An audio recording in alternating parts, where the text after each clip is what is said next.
একদিন একটা কচ্ছপ জলে থেকে রাস্তায় চলে আসে, আর একটা ট্রাক এসে কচ্ছপটাকে অ্যাক্সিডেন্ট করে দিয়ে যায়। একটা খরগোশ সেটা দেখে ছুটে আসে কচ্ছপটাকে বাঁচাতে। খরগোশটা জিভ দিয়ে রক্ত চেটে পরিষ্কার করে পিঠে করে তাকে তার ডেরায় নিয়ে যায়। তারপর ক্ষত জায়গায় ব্যান্ডেজ করে তাকে জলাধারে নিয়ে যায়। জলাধারে নিয়ে গিয়ে খরগোশটা কচ্ছপটাকে জলে ছেড়ে দেয়।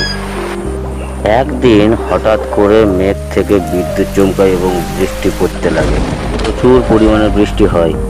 খরগোশটা বাঁচার জন্য একটা বোতলের সাহায্য নেয়। খরগোশটা ভয়ে কাঁদতে থাকে।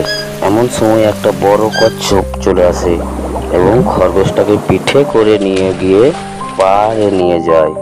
তখন সেই আহত বাচ্চা কচ্ছপটা তার মাকে এবং খরগোশটাকে দেখতে পায়। তারপর তাদের জীবন খুব সুখের হয়ে ওঠে।